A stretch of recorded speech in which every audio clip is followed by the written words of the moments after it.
Welcome. In this lesson, we're going to take a look at Java if statements. Let's get started. We've got two learning goals for today. The first is that you can use if, and else statements to solve problems, and that you can explain the process of short-circuiting in Java. An if statement is one tool that we can use to control the flow of our program. So basically, it allows us to isolate a chunk of code and say we only want to run that code if a certain condition is met. So it starts out with the word if, and then we put a Boolean expression in a set of parentheses. In this case, we're asking the question, does some angle equal 90 degrees? And then if it does, we're going to execute the code that's between the curly brackets. In this case, printlining that it's a right angle. Once we have the basic idea of an if statement, there are some things we can add to make it even better. And one of those things is the optional else statement. An else statement provides an alternative course of action. So with our example, if the angle is 90, it will print line right, but if it's not equal to 90, it will print line not right. Besides an else, we also have the option of adding else if statements onto our initial if. And the purpose of an else if statement is to ask follow-up questions. You can have as many else if statements as you want, and basically Java will start at the top with your initial if and work its way down through the questions until it finds something that evaluates to true. At the bottom, you can still have that else statement, and it's optional.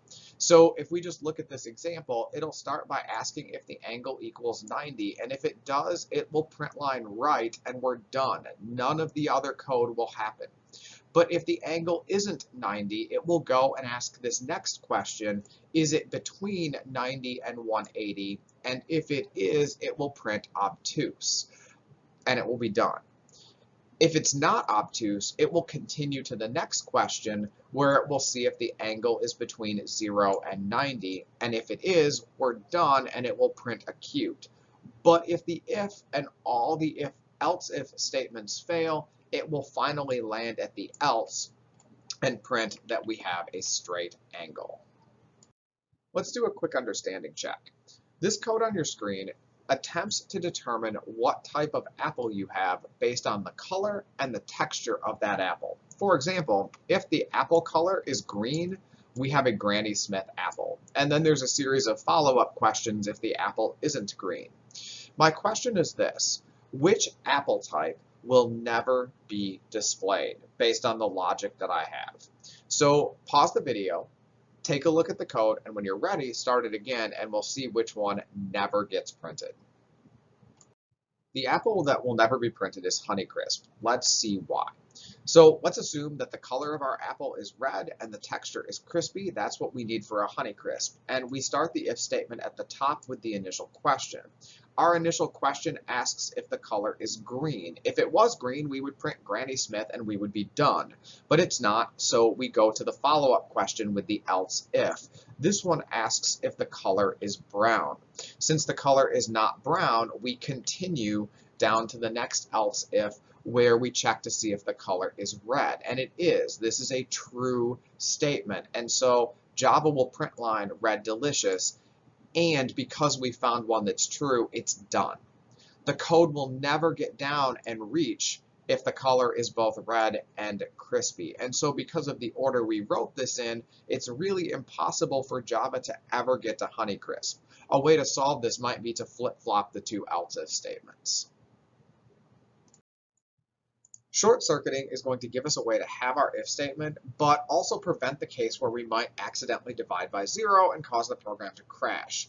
You'll notice that my original condition is here, 100 divided by input equals 5, but I have added a second condition at the beginning where we check and make sure that the input is not 0. I've joined these two together with an and remember that with and, both expressions have to be true. And if either one of them is false, the if statement will not execute. So here's what Java does. When Java checks these two conditions, it starts with the one on the left. It checks to see if input is not equal to 0. And if input is not 0, it will continue and then try to do the division. But if input is 0, then this first statement is false. And Java knows that with the and, both of them have to be true. Since the first one is false, Java can decide the result early, quit, and it doesn't have to actually look at the 100 divided by input.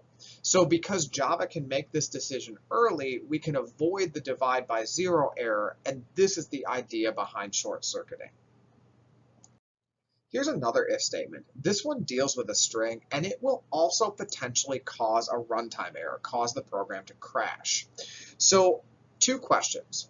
First, what values of the str variable would cause this error? And second, how could we use short-circuiting to prevent it? Pause the video, see if you can come up with an answer, and when you're ready, we'll talk about it. The potential issue here is that the if statement tries to access index 10 of a string. That would be the 11th character since we start counting indexes from 0. And the problem is that not every string is going to have an 11th character, and this could cause a crash. So the first thing we do is in our if statement, we check and make sure the length is more than 10 before we try to access that character. And if it's not, the short circuit will happen and we'll leave the if statement before we actually cause the crash. One final question. Suppose I change the order of my Boolean expressions. Suppose I accessed char at 10 first and checked the length second. Would this still work correctly, or would it now possibly crash?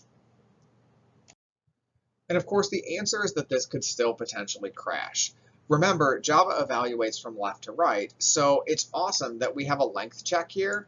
But the first thing we're going to do is access the character at index 10, and if the string is too short, it's going to crash before it ever has an opportunity to check the length.